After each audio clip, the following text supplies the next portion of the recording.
Welcome everyone, and thank you for joining us for this event hosted by the World Bank and the UK's FCDO. I am Rachel Glenister. I am the Chief Economist of the UK's Foreign, Commonwealth and Development Office, and it's my pleasure to welcome you to this event. I'll be your moderator throughout the session.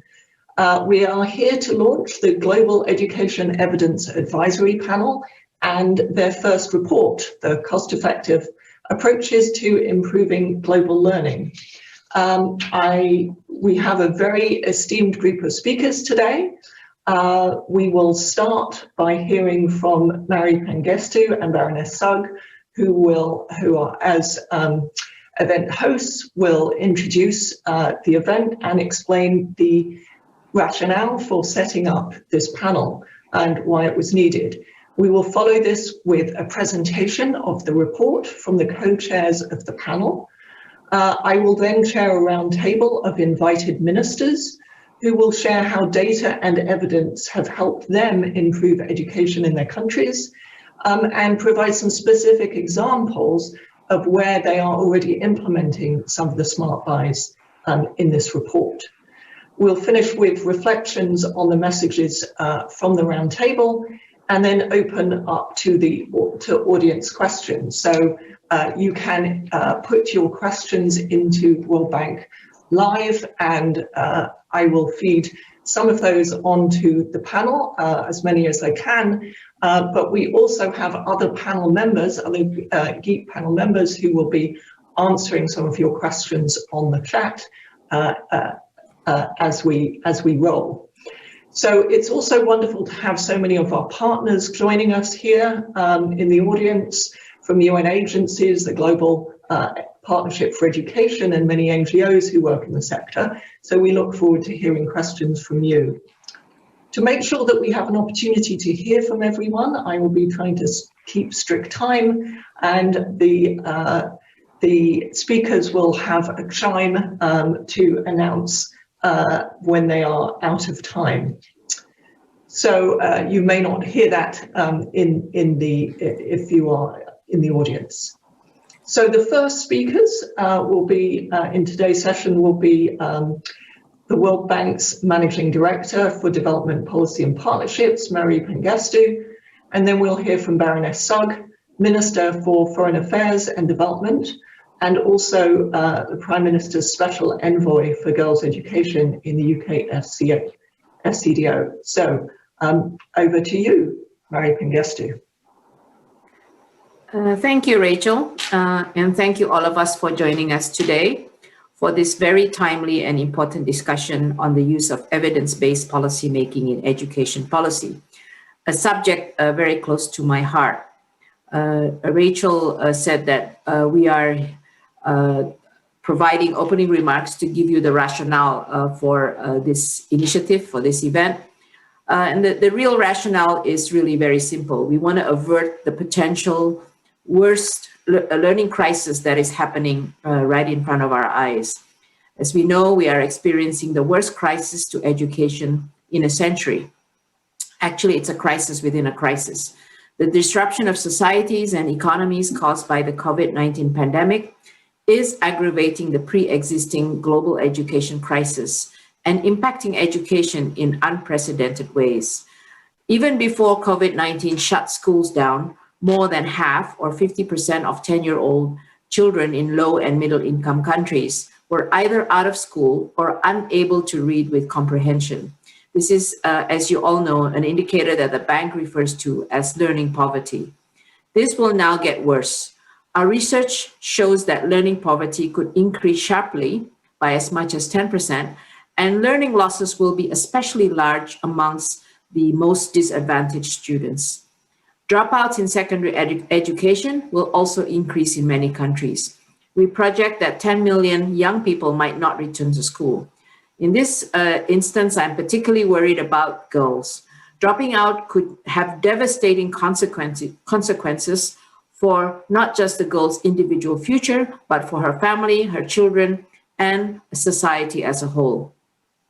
But this scenario is not inevitable. We have a choice. While we are all focusing on combating COVID and its direct health and economic impacts, we also have to accelerate our efforts as countries confront this other urgent learning crisis and prevent permanent human capital losses, permanent scarring, as we would say. Yet, at the same time, global and national responses to support these efforts are limited because of the immense needs to support in all sectors, meaning that resources have to be spent in the most efficient and effective way possible. And this is really where the evidence-based policy making comes in. The role of data, evidence, and research to guide policy making, to undertake the policies that will be most effective, most targeted, and really we need to see the impact that it will have on development outcomes like learning, so that we can make best use of the scarce resources. And this is why I'm really, really excited to be with you today to hear the presentations from the Global Education Evidence Advisory Panel, which we launched in July 2020 as an independent cross-disciplinary body composed of world-class education experts, including Nobel Prize-winning economist Abhijit Banerjee. Indeed, last year's Nobel Award, which Abhijit received together with Esther Duflo and Michael Kramer for their experimental approach to alleviating global poverty, much of that also with the work done at the bank, is recognition of a movement that emphasizes the use of experimental evidence in designing and testing policy efforts. We like to thank the UK for convening this jointly with us. UK FCDO and the World Bank is convening this jointly and hosted by the Building Evidence in Education Group. This panel has a mandate to provide policy-focused recommendations that can support policymakers' decision-making on education and improve outcomes for all children and youth. We, the World Bank, are a knowledge-based institution, and as such, one of our mandates is to make sure that research is translated into actionable recommendations that influence public policy design. As I always often say, it's not the what that's important, but the how to, which is going to be really key for policymakers. And this panel is intended to be the bridge between academia and policymaking. This is the first time the education sector has established an independent advisory body of the standing equivalent of the IPCC in climate science. We are extremely glad to be part of this. And the Smart Bias report, I really like the title, that will be presented today is the first set of recommendations, the how-to, from the evidence panel. The report sets out the panel's consensus view on cost-effective practices in education.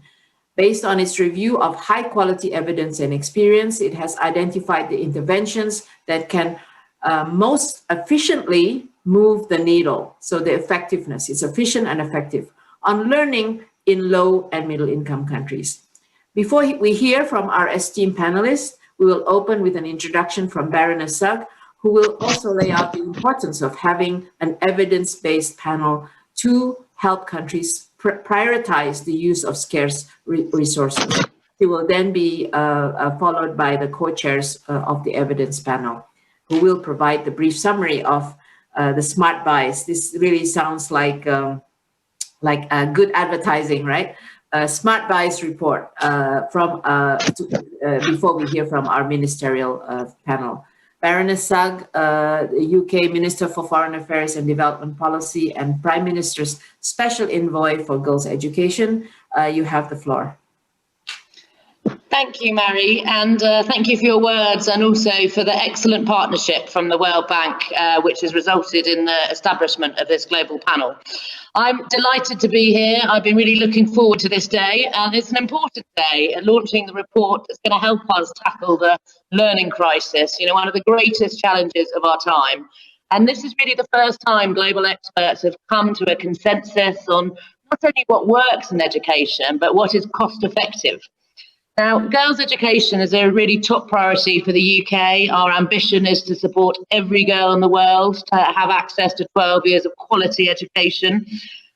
But we need knowledge and evidence on what works to really meet this ambition. And we can't ignore, of course, the impact that COVID is having on children's education. Right now we know that there are millions of secondary school age girls at risk of never returning to school.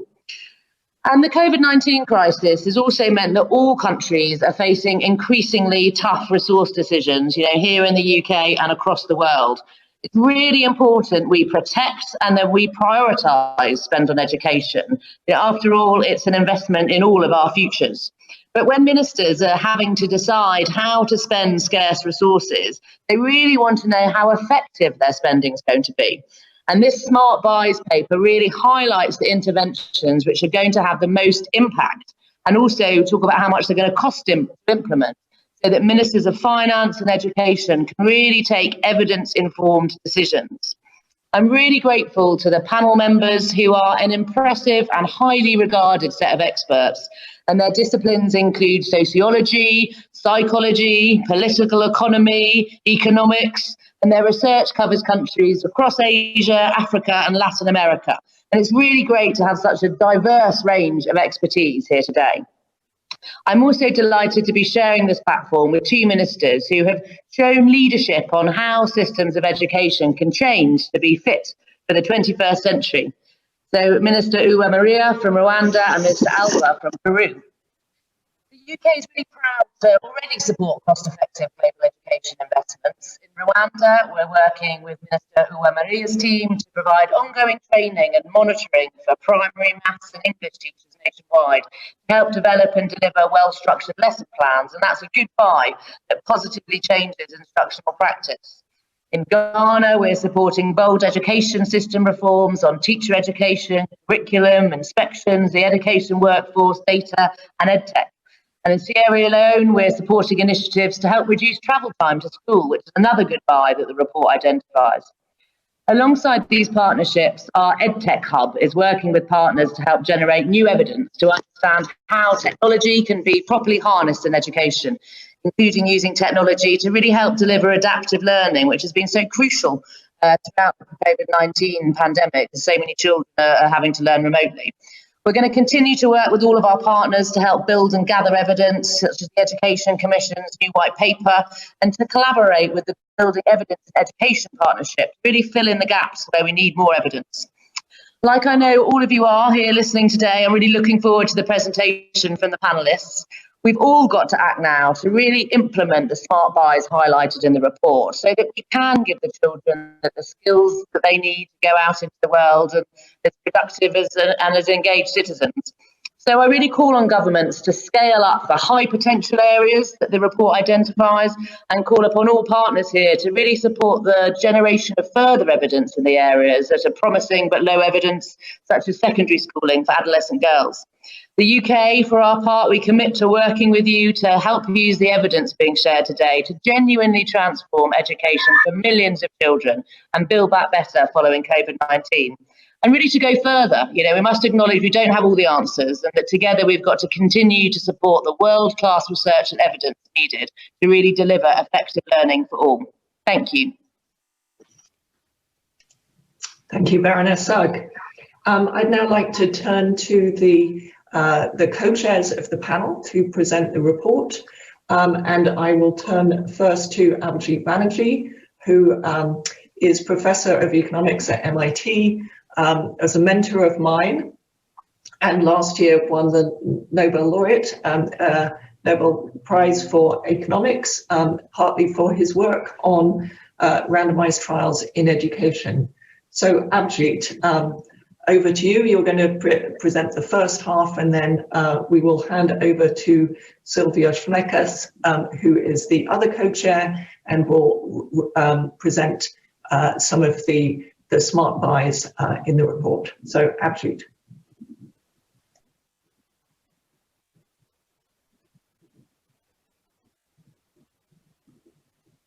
Thank you. It's a really exciting moment, and I'm delighted to be sharing it with you. This is indeed something that we who have been working on on evidence generation for education for many years. This is the kind of moment we've been waiting for many years, and so it's wonderful to be here at this point.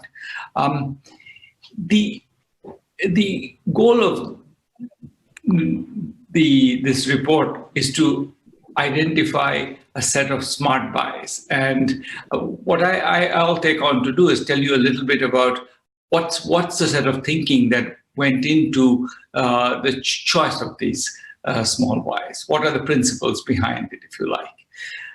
What we're trying to do is, I think the key words in this particular slide are evidence-based and cost-effective.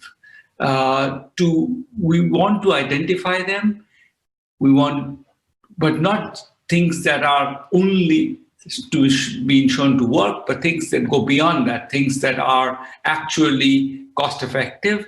And what we aim to do is to put them together in a way that would be available to policymakers and therefore usable to change policy.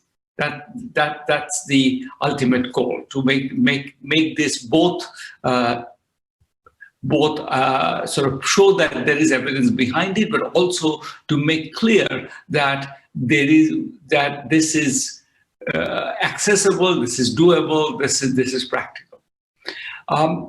This is, of course, an enormous enterprise, and we are only a small piece of it. At some point, no evidence is useful without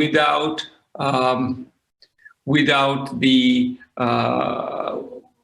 no evidence is useful without the sort of original knowledge that says this is the problem we are trying to solve. Without that idea, it's never going to be that, we'll just not know what to solve. And so I think it is important that we start from governments and donor organizations and other people on the ground who have deep understanding of the needs.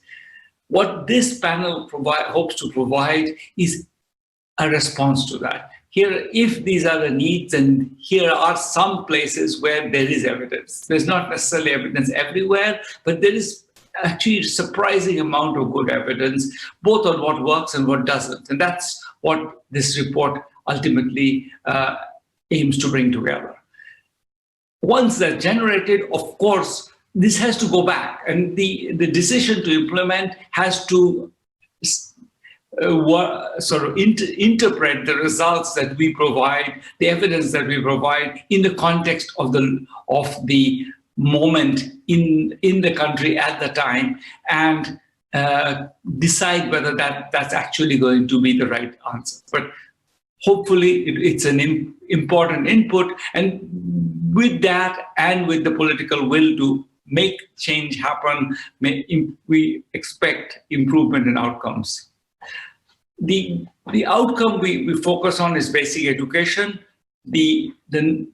What's novel here is in our approach is the focus on two very specific things. One is basic education, and one is cost effectiveness. That these are the best ways to get a very specific kind of education, strong base for children delivered, given what we know right now.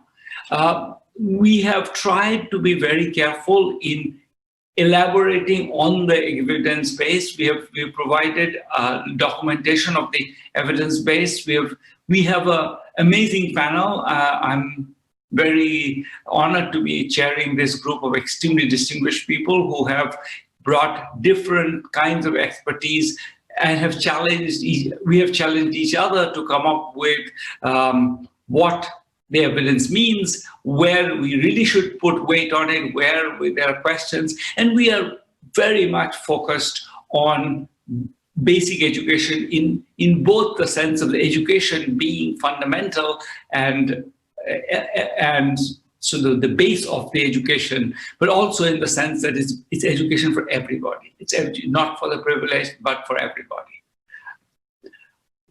we've classified the interventions into actually 5 groups, 4 of which are great buys, the highly cost-effective interventions with a strong evidence base, good buys where there's strong evidence, maybe not as dramatic evidence as for the great buys, but still good evidence, promising but low evidence, places where there is some evidence of suggesting this will be wonderful, but we don't really want to run with it just right now, more evidence is needed, and bad buys. Lots of things that actually governments do invest in, sadly, which don't seem to deliver very much. And then along with that, we also recognize there's a bunch of places where governments do need to act, but those places don't happen to have much evidence, and we also highlight those as something else that's a priority for the future, along with the promising but low evidence. And finally, I should say that this thinking here is integrated with a sort of a sense that, this is just one piece of the story. What's striking is that even when there is no systemic reform, even when systems are more or less the same, these interventions do something. But of course, to make them really effective, we need systemic reform. We need that the education system prioritizes, learning in the appropriate way. There's a political commitment towards thinking, a political commitment and a thinking for focusing not on the elite education, not on the success of the few, but on the ability of everybody to escape from the learning trap, to move into a dramatic mode of success.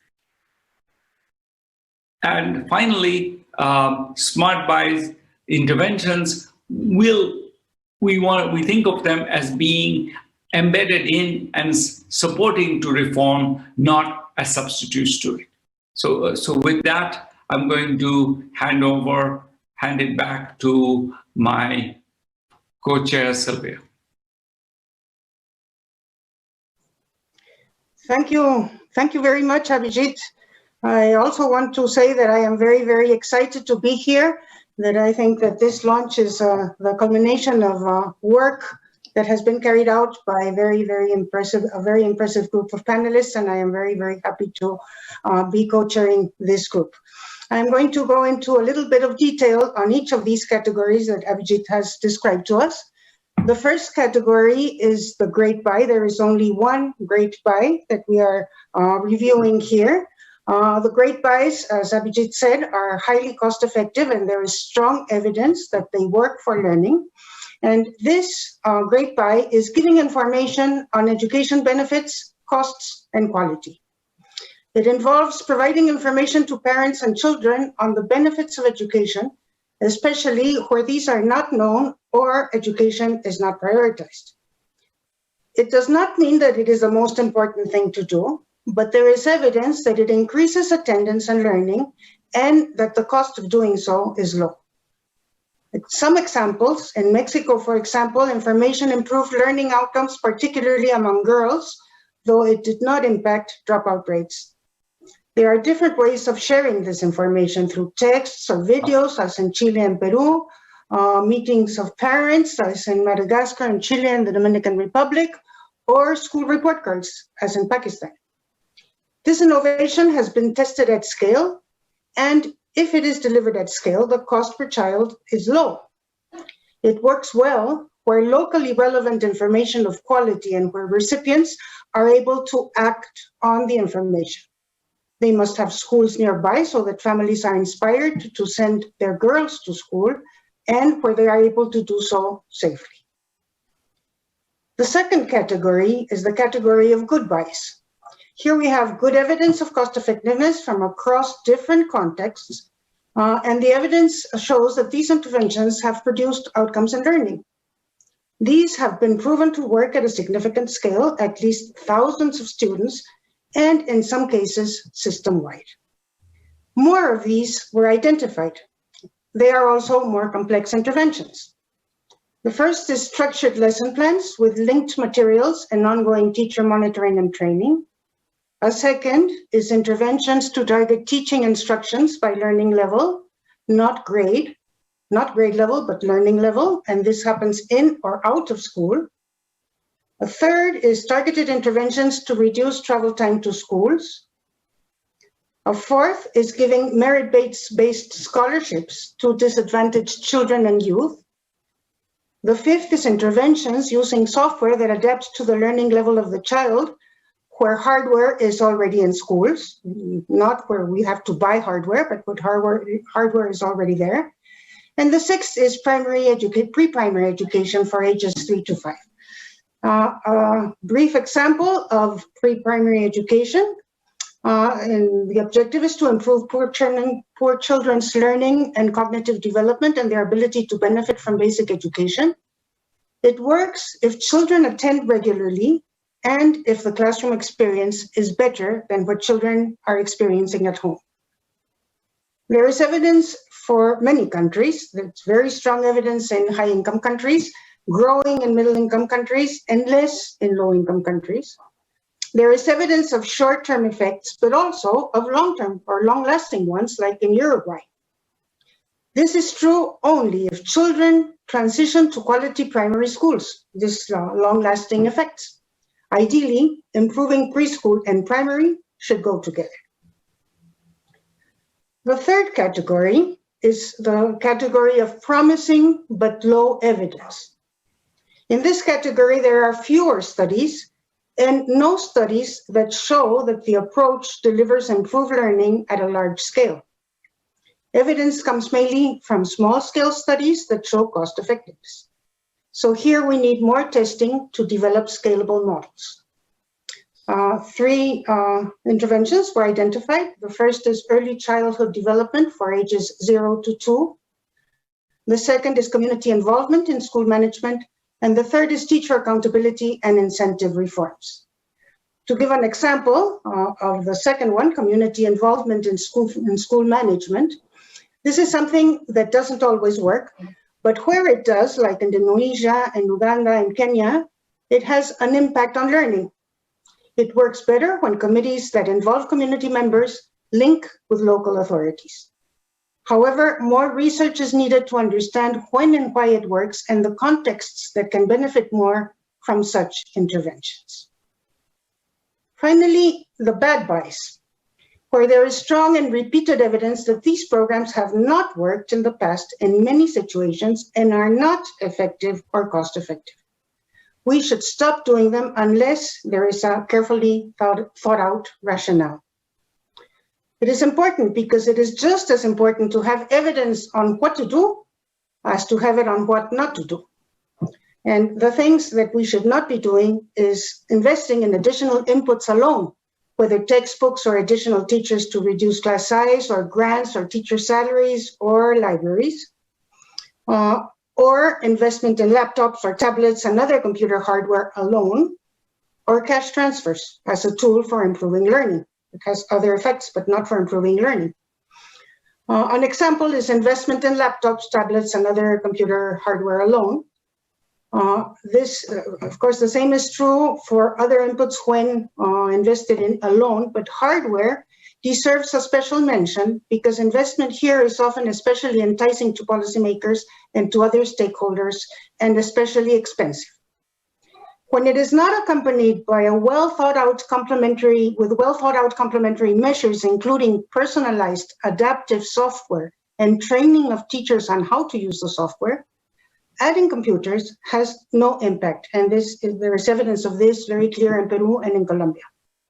This is also true in the US and other advanced countries, even though computer literacy is higher in these countries. It can be more cost-effective to improve learning using technology that is already available, such as mobile phones, for example, and this has been experimented in Niger and in Botswana. And finally, there are many things that we have to do in education, many areas in which governments need to make decisions or take actions, and where, however, evidence on what is best or how to do it is low. Here, we include areas of intervention where there is a lot of work, but the limited evidence we've seen to date is inconclusive or even discouraging. This and the high priority, the high potential category could help inform future research priorities. We know that we have to do these things, but we have no evidence, so we have to do more research. And some examples of these areas are general skills teacher training, in-service teacher training, selection and allocation of teachers, differentiating support by gender, targeted support for children living with disabilities, interventions to safeguard students from violence. And of course, this is not a comprehensive list. The list is a very large list. It's much longer, but it does represent the need for further research, particularly in low and middle income countries. And lastly, this panel is composed of 12 renowned researchers, all committed to educational improvement in their countries. And it is an honor for me to be part of this panel. Thanks to each and to all of them. Thank you. Thank you very much, Sylvia. And thank you for sharing this panel so expertly over the last many months. So I would like to turn now to our ministers who have joined us to talk about how they have used evidence and data in their work. We are excited to, and including some examples of smart buys. We're excited to have one Minister of Finance and two Ministers of Education, as well as Jaime Saavedra, who is, in addition to being the Global Director for Education at the World Bank, is also a former Minister of Education in Peru. So we'll draw on his expertise there. So let me start by turning to Marie Antonieta Alva, who is Minister of Economy and Finance in Peru. I don't know if we're able to turn the visuals to her.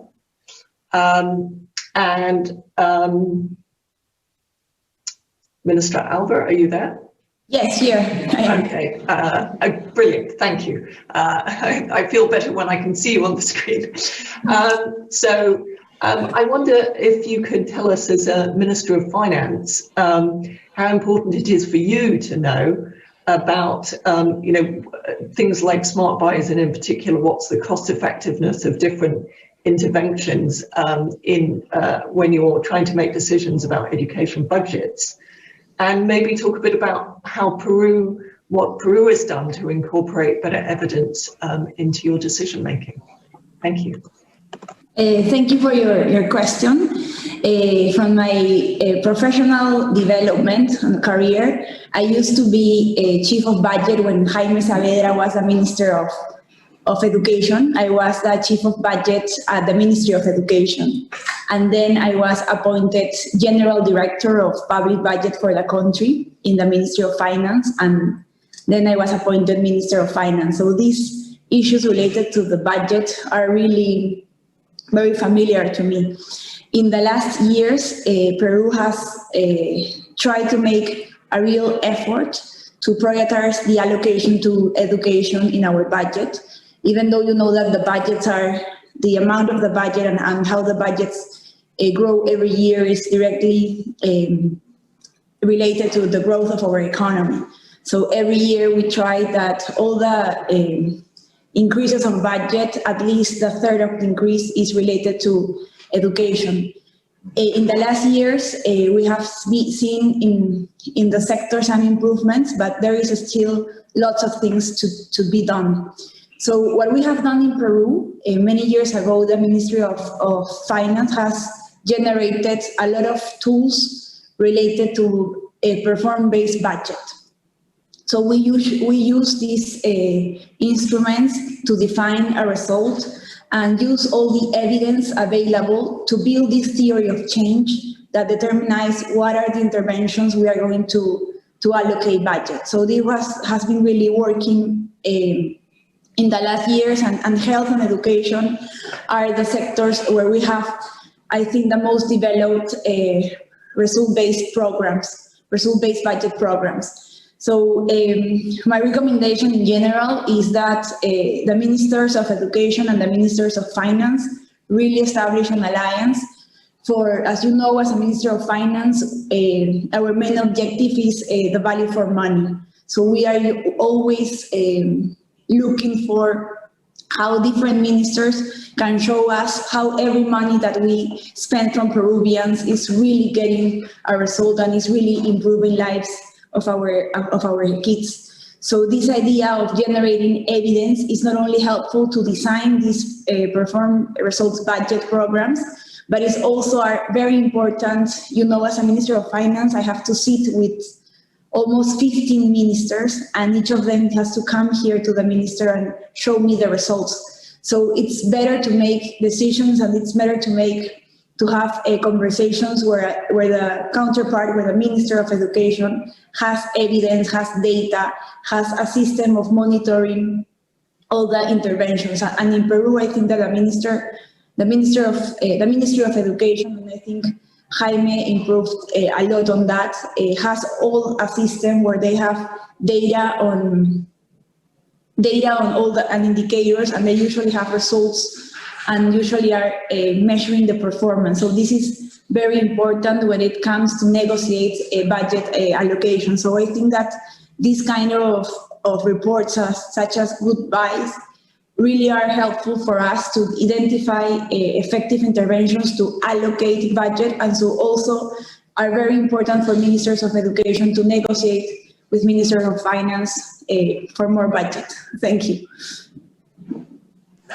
Great, thank you. So it sounds like if you're a Minister of Education and you're wanting to increase your budget, then coming and proving that you have smart buys, that you are planning to do smart buys, might be a good way of getting on in your good books. Is that?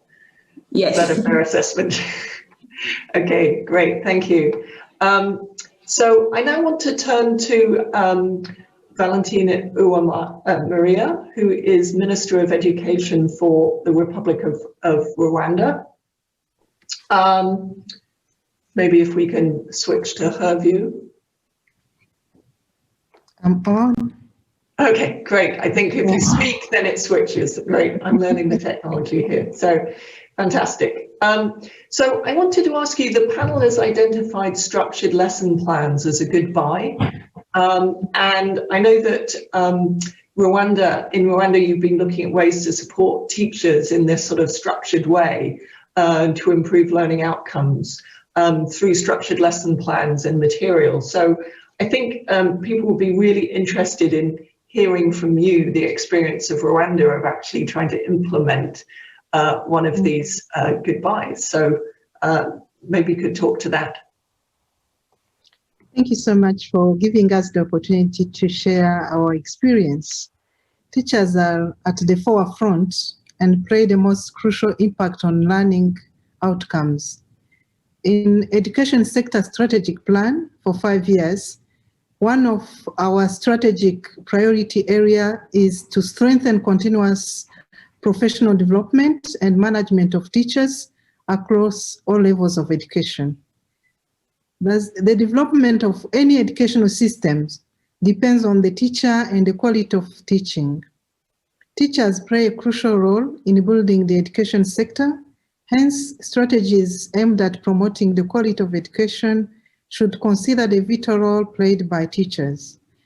The following looks at the necessary changes required to improve learners' abilities to respond to the global challenges. One is the teacher monitoring. Effective change management in the education sector must take a local view. While policymaking centers at national level, its implementation is dependent on local actors. Therefore, we look at a more decentralized management of teachers' performance, including progressive monitoring by sector education inspectors at local level delivery units, and school-based performance monitoring by teachers. This progressive monitoring leads to increased attendance and productive contact time with positive impact on learning outcomes. We are also developing what we call teacher management information system. The system will have a complete database of all teachers and their profiles. It will enable us easy access to all required statistical information on teachers for policy and decision making. There is also teacher training. Teaching is a dynamic profession that calls for progressive training to be able to meet learners' needs. Training in form of continuous professional development increases teachers' motivation, confidence, and commitment to the teaching profession. It enables teachers to gain innovative ideas, new skills, and the application in the classroom, leading to a more stimulating and effective teaching environment. All these are meant to enable teachers match with the new education trends and can progressively prepare learners' abilities to respond to the current and future global challenges. Teacher training is organized in different domains, ranging from subject content to pedagogical skill. There are several continuing professional development. Lastly, there is also recognition of performance, where best performing teachers are recognized and rewarded accordingly. There is a teacher motivation package in place to recognize their contributions. Thank you all. I think that is what we can say about our experience. Great, thank you. What you have explained is quite an ambitious reform program, and I wondered if you had any advice for others who are listening about the politics of introducing such a difficult reform, important but challenging reform program. So how have you managed the politics of that, Minister? Thank you. At the starting, it was not that easy, but because it is linked to the recognition of performance, it was becoming as a regular training, regular monitoring, and teachers started on their side complaining about teachers attending those programs because they are planned across the country, teams by teams. But now we have a push from teachers. At the beginning, it was a push from the ministry, but now teachers are the ones claiming for that. Because linking training to the monitoring and performance, it was all in one package, and it could stimulate they are eager to learn more if they want to stay in the profession. So it wasn't easy at the beginning, but now it moves smoothly. Thank you. Okay, thank you. But Minister, also, yeah, yes.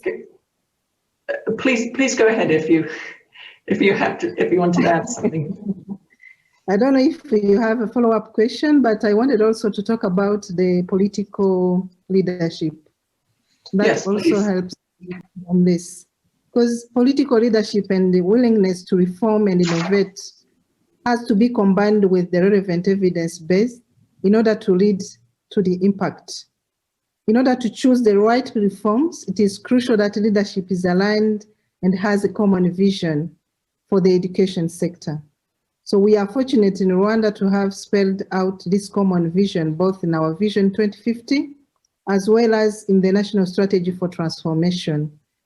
That's the priority area number 4 in National Strategy for Transformation, aims at enhancing the demographic dividend through improved access to quality education.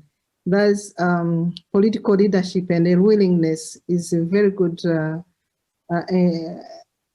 input if we want to succeed in implementing all these programs. Thank you. Thank you very much. Minister Alva, could I possibly bring you back in again here? Sorry, keeping everyone on their toes.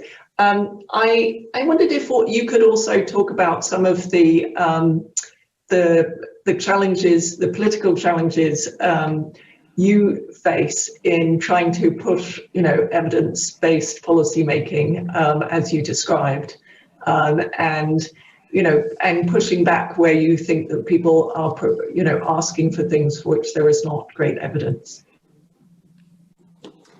Yes, I think that an important challenge for the evidence that is always a challenge when, our political organization here, this education system is completely decentralized in terms of each regional government is in charge of, is a frontline provider of the education service within regions. So we understand that Peru is a geographical complicated country. We have the jungle, we have the Andes, we have the coast, and usually sometimes they challenge, when you generate evidence, you have to try that this evidence can be, that there is this challenge about whether or not the evidence we generated, for instance, in a school in the coast is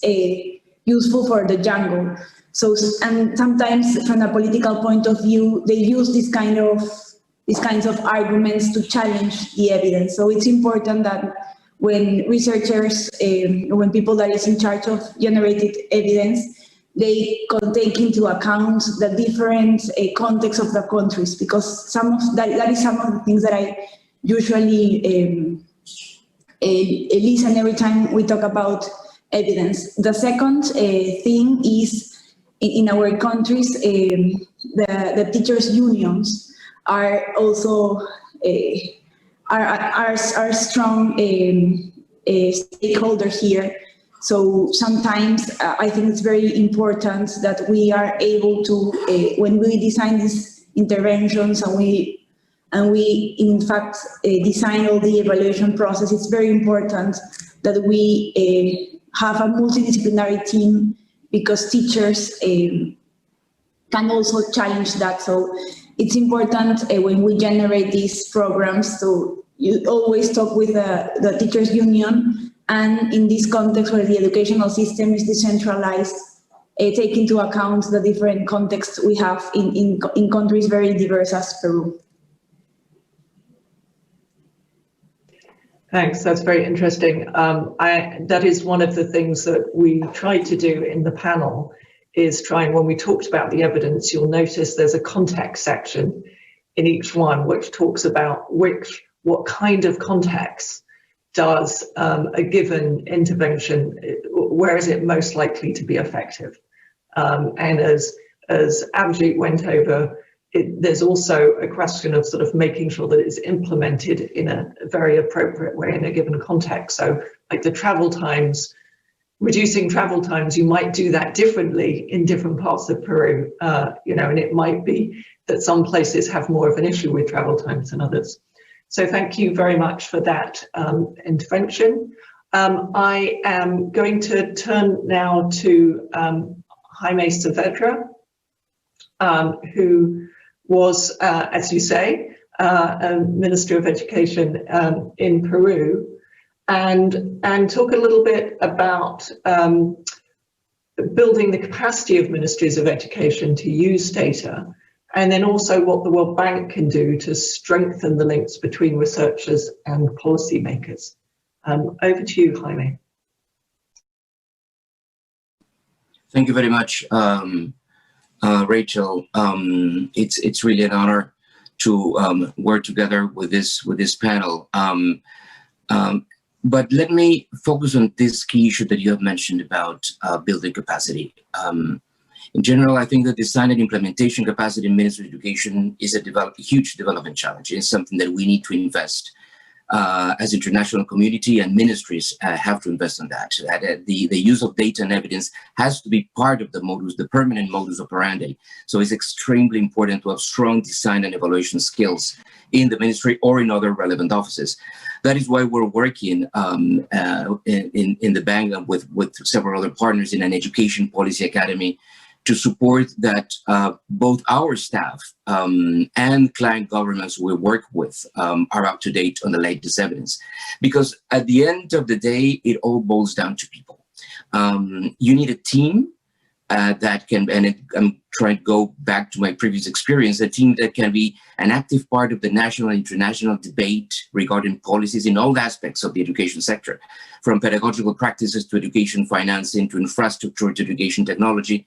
The provision of education is extremely complex. And you need a team that can also see how all these aspects fit together in a coherent set of policies. That's not easy. So, for instance, the design of a coaching program or a pedagogical intervention in classroom can be inspired by international practices or other similar designs, and should always be informed, right, by the different previous attempts to solve the same problems. But the only design that matters at the end is the one that you need to do today, given the circumstances and constraints that you are living, and you need talent to do that. And local talent to do that. And the same applies to implementation. One of the aspects the panel has been worried about is about scaling up.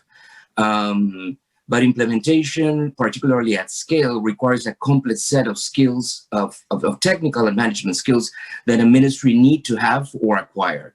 So, in addition to the management skills, we need the analytical ability to evaluate and learn during implementation in order to continuously redesign. In Peru, there was a conscious attempt to bring a lot of talent with the right skills, a lot of young talent in particular, and Minister Alba was, as she was saying, was part of that cadre. And one thing we did is we created Minedu Lab, which was a unit that was in charge of design, monitoring, and evaluation of programs of the ministry, both process and impact evaluation, and also implementing pilots, right, that were evaluated in-house. But one final point I want to make is that many of the evaluations were done in partnership with academia. And that is critical. Those external partnerships are absolutely central. First, because we need to make sure that data is available, I mean, in a broad way for researchers and to be for independence of analysis, but also to assure that the analysis and evaluation are independent of the political cycle. Let me stop there.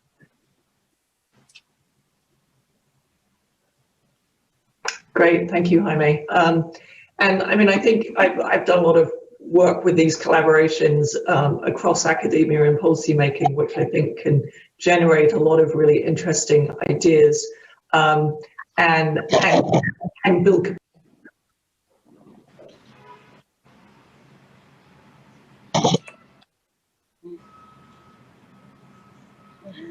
You're muted, Rachel. Sorry, somehow it muted me. I want to turn now to Baroness Sugg to see if you have reflections on the examples that we learned about from the different ministers, and also, you know, more about how you think the UK and donors and others can work to support governments, because that's what we're doing, not trying to impose, but support governments to introduce this kind of evidence. Thank you, Rachel, and thanks to Abhijit and Sylvia for your presentation, and all members of the panelists. You included, Rachel, for all your work on such an important piece of evidence, which I know is going to be used by both donors and all governments going forward. So I hope you're rightly proud of that. We know that this global learning crisis is a huge challenge, and we know that we've got to coordinate, to see an improvement. And I think, I'm optimistic after listening to the reforms that my fellow ministers are leading, using the bold political leadership and drawing on the best evidence. So I really think if we come together and learn from each other and listen to the evidence which you presented, we really can make improvements in access to quality education. And I've been reflecting on what a government like the UK can do to support this. I think it's really important that all donors, champion the best and most cost-effective solutions in line with the smart buys that the report's identified, and we've got to, work with our partners to implement them. I think there's three ways which governments like the UK can do that. First of all, we've got to put our money where our mouth is. We've got to make sure that our own education programs that we fund are going to be designed, continue to be designed using the best available evidence, which the report today really adds to. The Smart Buys paper is going to be really critical in our assessment of future investment decisions.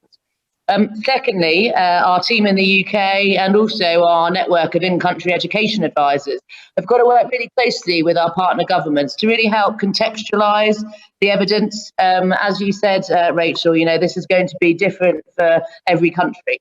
So we need to contextualise that evidence and really understand what interventions are most urgent and how they can be implemented. And that's going to include drawing on the expertise of members of the panel. And finally, we've got to continue to work with the World Bank and all of our global partners represented here to really help support and reinforce our collective focus on these cost-effective interventions. I think the UK has got a great opportunity to do more on this ahead of our presidency of the G7 next year, where we'll be focusing on girls' education, and also in our role as co-host along with Kenya of the Global Partnership for Education Replenishment, which we're really looking forward to hosting next year. So I think those are some ways that the UK and other governments can help support our partner governments to follow the great examples that we've heard today and really kind of help improve investment decisions to make sure that we're seeing that higher quality education to more children. Thank you.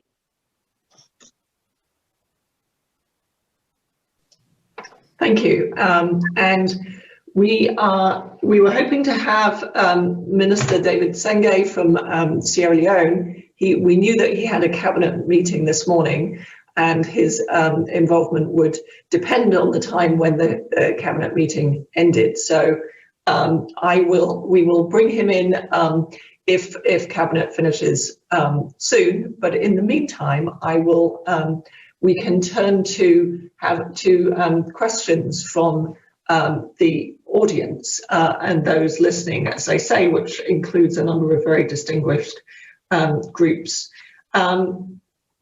So I will start. These questions might go to any of the people that we've heard speaking, but also to Abhijit and Sylvia can answer questions that specifically that you have on the Smart Buys. And Jaime and I were also on the panel, so we might chip in on that too.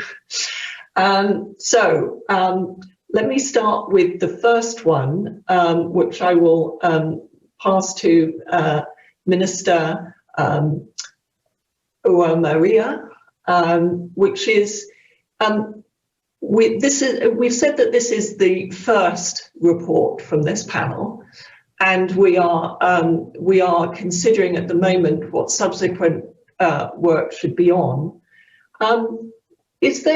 What can we do in future to better support you and to strengthen the education, to support the education evidence that you need? Are there areas where it would be particularly useful for us to do future work on? Thank you once again. Education is a complex sector with a complex need for reforms and various factors that affect learning outcomes. Thus, the challenge is growing day by day, with almost 2 million children at nursery age in Rwanda as of 2019 statistics. Thus, we need to ensure reforms happen quickly and target the great buys, the most efficient innovations. So to ensure we implement the right reforms, we cannot waste time on developing new strategies to tackle a problem that we all know. Instead, more needs to be done to quickly test different approaches to tackle these problems. For example, how do we increase literacy and numeracy rates in lower primary schools? How do we attract the best teachers? Or how do we reduce our high teacher turnover? So the the Global Evidence Panel can support our government in Rwanda, but also other governments across the world in piloting innovative solutions to these problems while ensuring a thorough evaluation process. Pairing piloting of new approaches with strong component of evaluating their impact will ensure that by the time we scale up, we have chosen the reforms that are most impactful in our context and have also kept in mind the key factors that enable their success. And this requires also the willingness to support these short and quick test interventions by development partners, both through technical and financial resources. Ultimately, it requires a shift in moving away from working in silos or well-known strategies towards experimenting and, based on evidence, decide for the most impactful solutions and jointly support the implementation. Thank you so much. Thank you. And Jaime, maybe I can turn to you now. What would you, if you were still Minister of Education in Peru, how would you use the Smart Thighs? You know, what would be your first step in how to use this report?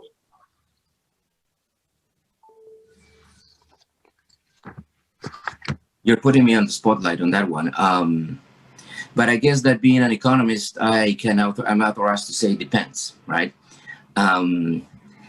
So definitely I will read the report, but we need to be realistic. I mean, its use would pretty much be conditioned to the existence of windows of opportunity and political windows of opportunity to either change what you are doing or to implement new reforms.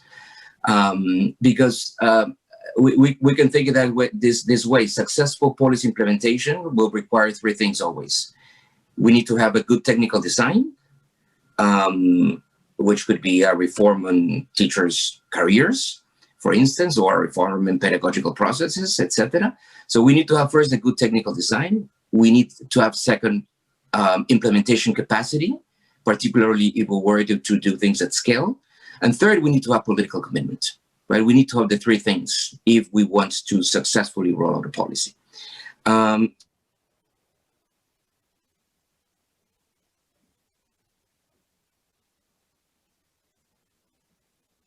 So this technical design, can you hear me? Yeah, great, thank you. Lost you for so a minute, with this, you're back. Sorry, okay. Great, thank you. So definitely we are supporting on the technical design, but simultaneously ministry have to work right on the issue of building capacity, which I was saying before. And third, they need to be prepared to either create or use political windows of opportunity in which reforms can be implemented. So we need to move on on those three fronts simultaneously. So if I were back in the ministry seat, I mean, it's trying to build those three conditions, right, in order to evidence like this, right, to be useful. Over. Thank you. And I want to pull up, we have another member of the panel with us here. So Professor Kwame Action-Pong is an expert in teacher education.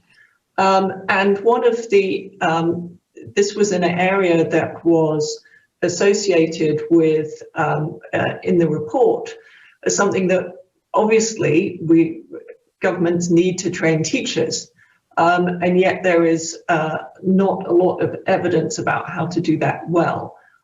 So I wonder if I could ask Kwame to just mention a little bit about what the panel ended up concluding about the issue of teacher training and general teacher training, because I know there's a lot of interest in this from the audience. Kwame, are you on? Yes, I am. Thank you very much. Yes, I think this was an issue that we had a lot of discussions around, because we do know that governments have to invest in teacher training. It's important. But I think that what we focused on was what really do we know about what works, and what should we consider in recommending to governments as to what would be more effective. I think what we are not saying in the discussions was very clear that the evidence is on generalized, overtly theoretical off-site in-service teacher training. The evidence is very clear that it doesn't work. And yet we do still a lot of that. So we are not saying that professional development is not important. I think that it's not the message from there. But increasingly, investment that looks at more generalized teacher training that is not focused on the needs of teachers and in context in the classroom, the evidence is very clear that this does not produce the results that we expect. And so we came to the conclusion that it's important that we make it very clear. If you're advising or talking to a policy maker and saying, look, what is it that we need to do to improve teacher education or to improve the quality of teachers? What we are saying is very clear, that the evidence we have looked at doesn't suggest that if you continue to do generalized in-service teacher education, then it doesn't really produce the results you want. But I think the good thing is that this offers us the opportunity to then ask the questions that we need to ask. What is it that makes a difference? And I think we were very clear, if you read the note, that we're very clear that the conditions that will make it more effective. So I think if I was a decision maker, that's the sort of conversation I want to have about teacher education. It's not that we're saying that you should not do it. Of course, we need to train teachers. They need to have professional development. But what is it that we need to do differently? And the evidence suggests that if we do things the way we have been doing in a very generalized form, it would not make the impact we wish for. Thank you. Thank you, Kwame. And I should also note that a number of the goodbyes and great byes goodbyes in the report are involve new changing how teachers teach, so changing pedagogical practice, and obviously that involves very specific training. So as you say, there isn't a lot of evidence about this more generalized training, but if you want to introduce the kind of reforms that we've heard about from Rwanda and Baroness Sugg talked about in Ghana, where you're changing the pedagogy, how teachers teach. You have to train them how to do that, obviously, but that's very specific on a very specific reform, which is accompanied by specific teacher training and the kind of monitoring that we heard about in Rwanda. So, Baroness Sugg, if I could come back to you for a second, can you talk a bit more about how you think this report relates to the UK's push on girls' education, and anything you've heard in here that makes you think about how obviously that's a part. The report covers more than girls, but is there anything you've heard here about how this integrates with your push, including your role as envoy for the Prime Minister to promote girls' education? Thanks, Rachel. And we've got really high ambitions on girls' education. Our Prime Minister feels very passionately that educating every girl in the world is really going to resolve many of the world's issues. And my job as special envoy on girls' education is to help him kind of realise that ambition of 12 years of quality education for every girl. But the panel today, touched on some of the big challenges which we all face, and just sort of thinking about how this report sort of fits in with our broader agenda. I think that the Smart Buys paper and the ongoing work of the evidence panel is really central to our efforts, both financially but also really importantly politically, to continue to improve education for girls and boys. And in the coming months, the UK is going to be publishing our Girls' Education Action Plan, and that's really on how we're going to work with countries around the world to do more and to step up and to really, make sure we're doing everything we can to give girls access to 12 years of quality education. As I said, we'll make girls' education a focus of our presidency for the G7 next year. And, you know, to meet these ambitions we have, we've got to ensure that we're using the best available evidence to support effective education systems and teachers and learners around the world. I spoke earlier about all the budgets being stretched around the globe, and, you know, we're feeling that everywhere. And so it's really vital that the money we invest has as big an impact as possible on education, and that it's as cost effective as possible. So, you know, the contribution of the report today goes some way to do that. I also think that more than the evidence presented today, the panel have really provided us with a new opportunity to work in a better coordinated and more collaborative way. And, you know, we need to make sure we're working with partners across the world and with the really, you know, with the key thinkers in education today. So, you know, by working together and by following the best available evidence, I really hope that we will be able to meet those huge challenges that we're facing, by education ministers and also finance ministers across the world. Thank you, Baroness Sugg. So I am getting fed the questions that are coming from, and lots are coming in. So I will attempt to summarize some of those and put them to the we've got a number of questions to the co-chairs, so Abhijit and Sylvia. I will ask you a couple now coming from the audience. You note, so maybe Abhijit, you have written a whole paper about scale, testing at scale. So let me ask you this question. So you note that evidence at scale is a criteria for ranking something as a great or a good buy. What are the challenges to evaluating the impacts of systems-wide reform that the report notes is very important? So maybe you could take on the question of testing at scale, whether things are the same when we test them at scale, and also the systematic reform. Over to you, Abhijit. I think that the question of testing at scale is, of course, fundamental. It's not the case that I think when, even 20 years ago when we were testing, we were not testing at some level at scale. I think there are different notions of scale. One notion of scale is that the program should be kind of detached from the implementer's body. In some sense, it should be something that you can describe and somebody else can go and implement. And in some sense, even within large organizations like Pratham, that was the case 20 years ago, 25 years ago. That's still the case. What's happened was changed now, I think, and has made it, is that I feel that there's a appetite for within governments, which obviously have scale, to carry out impact evaluations. And a number of the impact evaluations we have carried out recently have covered millions of people. So it's not, I think fundamentally, I think this idea that we do experiments with 16 people in one village, it was never true. And I think what we've learned from the process is that, in fact, a lot of the insights we got from small-scale implementation do go through. That's the reassuring part. I mean, I don't know, there's no fixed principle there, but I think it suggests that we didn't start that small. I think we were always rather mindful of that. And so I think as a result, I guess I'm less worried about it now than I was 10 years ago.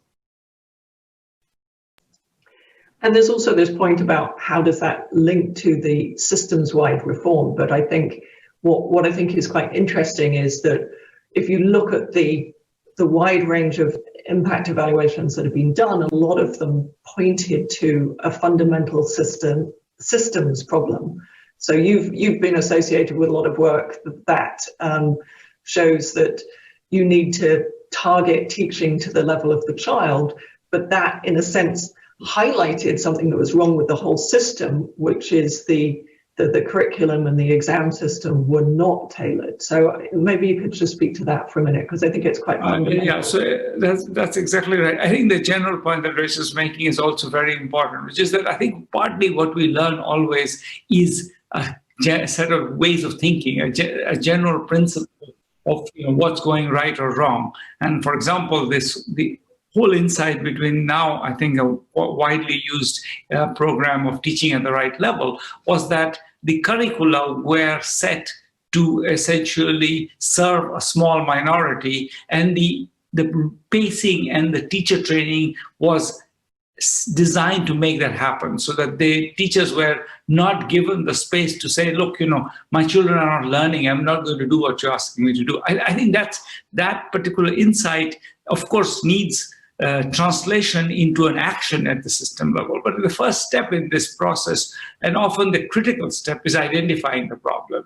And then we've actually now worked with, for example, the government of Haryana in India to see how we to turn that into actions within a particular system. Or, people at IP have worked with the government of Ghana to do the same thing. So there is an attempt to do that, and there's been a number of successes. But I think it started with the insight. Thank you, Abhijit. Can I turn to Sylvia now? And so come back to this question about what the panel does next. What are some of the important questions that you think the panel ought to do, take on? Or what were some of the questions that you felt we hadn't answered in this version and that we needed to maybe come back to in another report? Yes, thank you, Rachel. Well, I think that there are many, many things that we need research on, because there are many things that are not working in education. And that is a problem, as Abhijit was saying, that we have to start out with. And I think that the questions have to do with policy and with programs and with evaluation of impact of policy and programs. They have a lot to do with pedagogy. I think that's very important, with changing pedagogical practices within the classrooms and within the schools. And they also have a lot to do with the organization of systems at the different levels of the system, even at the school level. And I think that those innovations have to be piloted and they have to be evaluated on a large scale. So I think there's a lot to do there.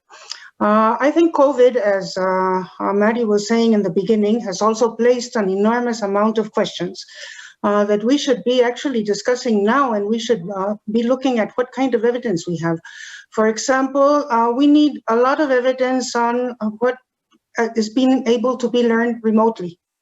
We have very little evidence on that, and I think that, well, the pandemic is going on for a long time, it seems, so we need to be able to say something about what is really well done remotely and what is really being able to be learned remotely.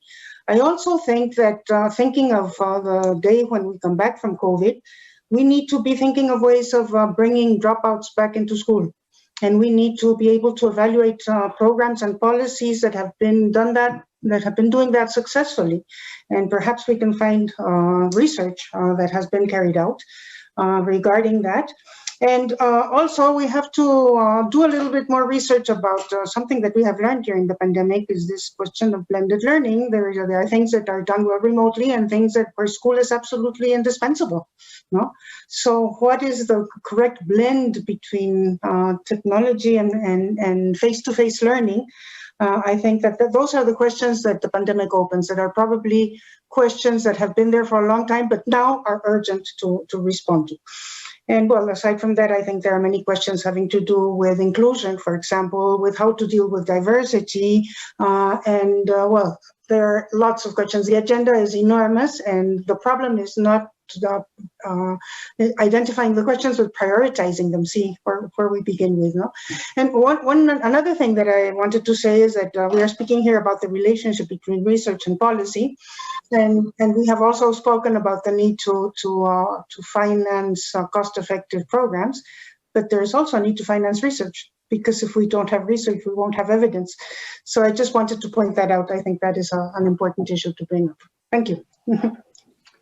Thank you, Sylvia. I agree. I think we will probably be turning our minds to post what advice we can give to ministries as children turn back to school. I mean, a lot of the evidence is relevant, that's already in there. There's work on remedial education has been that we talk about the teaching at the right level and access are all relevant to ministries trying to get education systems back on track as they return, as the pandemic eases, we hope.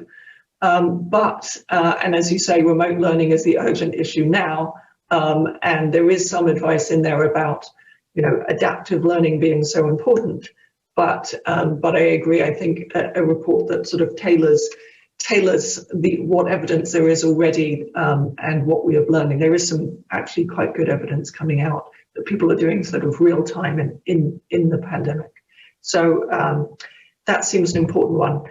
Kwame, can I turn to you for another question from the audience about equity and how the panel thought about equity when looking at the evidence and how we took that into account and how that fits with looking at cost effectiveness. Is there a trade-off between thinking about equity and cost effectiveness? Over to you. Thank you very much, Rachel. I think the equity question is right at the heart of the issues we talked about or the evidence we reviewed, because the emphasis we placed was on actually how these interventions impact the most marginalized or disadvantaged. So in looking at the studies, that produce the most effect, the issue of equity was central to the evidence and how we reviewed it. And I think it's important to not separate that. We talk about learning outcomes, we talk about access, but we have to be very careful that we don't look at these things through the lens of systems that have produced the inequity that we face in our system. So equity was a very, very important. And those studies that gave us evidence about how equity, we can, what's the impact in terms of how it addresses issues of equity in a cost-effective way was very much important to the discussion. So there were studies that are considered to have leverage impact, but I think that we were very concerned that those evidence should be looked at carefully. Is this actually advantaging the most advantaged in society in the school system? And we made sure that in considering the evidence, the issues around equity and the marginalized that disadvantage was very central to the discussion. Let me add another dimension to this. I think the thing we have to be concerned about are the children, are the learners who are in such a situation that without the intervention that comes from education, they are going to lose out the most. So when you're looking at impact, if you're looking at the evidence, it's important to look at who is this affecting the most. And I think this is something that we considered very, very seriously in looking at the evidence and how we weigh it in terms of use and its overall impact. Thank you. Thank you, Kwame. And as Abhijit said, in a sense, the focus of the report on basic education and was indeed, there's an equity element in that from the beginning was sort of the foundation of what we were looking at is what's the most cost-effective way of making sure every learner reaches those basics. And as you say, those the people who are at risk of not achieving basic literacy and numeracy have so much to gain from it, as the evidence shows. Abhijit, can I ask you to clarify something which we are getting questions from the audience about technology, and I'm going to ask you to wrap up quite quickly because I need to. But can you just clarify on technology and laptops being a bad buy, and despite the fact that we have, adaptive learning being effective?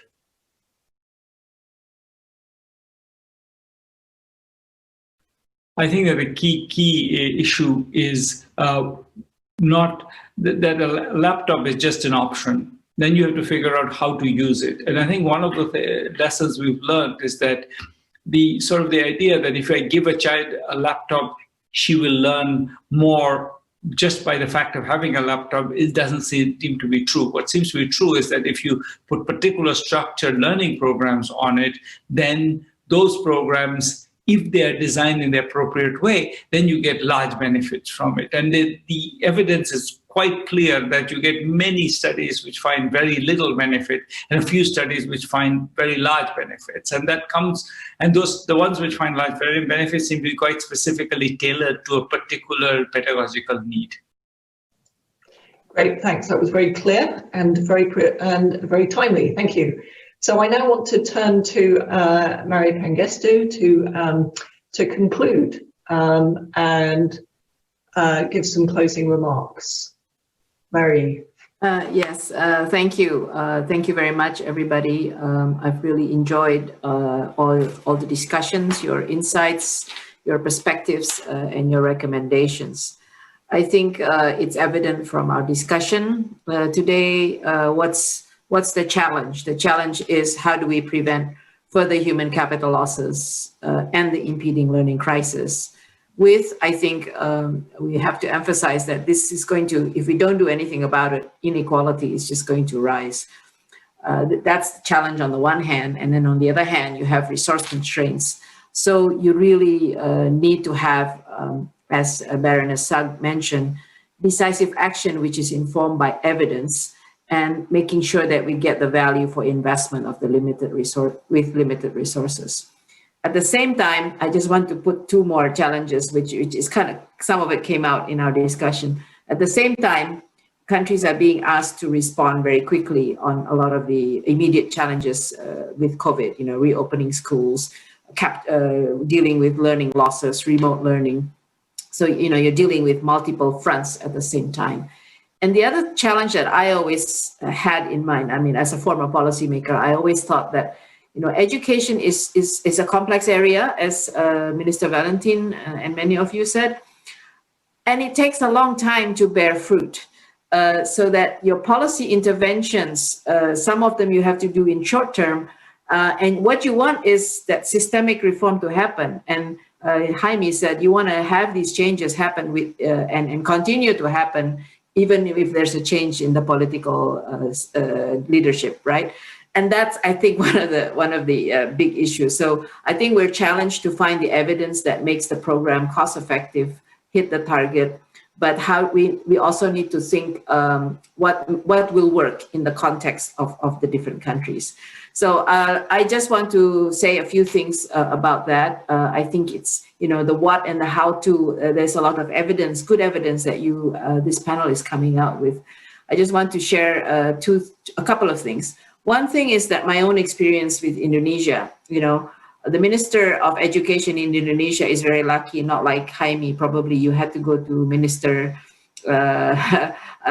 Minister of Finance said, please give me more budget. In the case of Indonesia, 20% of the budget by constitution is for education. But the problem, I remember Minister Mulyani, she was Minister of Finance, then came to the World Bank and then went back as Minister of Finance. She was always challenging the Minister of Education. So what are you spending it on? Where's the result? Because it wasn't really being translated into outcomes, good outcomes. And a lot of it actually went to teacher salaries. So fast forward, I just want to mention that politically, I think we've come a long way, and it is because of evidence. I would say that one of the important evidence was actually the human capital indicator, which showed you that it's not years of school, but learning outcome, which is important. And actually that was a big switch in our top leadership, that it became number 4 as the priority, 4 out of 5 of the priority, human capital. But we're still lacking on the how to, right? But at least the learning outcome is in the mindset of the leadership. So because a lot of the 20% of the budget is going to teachers' salary, I think one of the, I was looking at your great buys and good buys.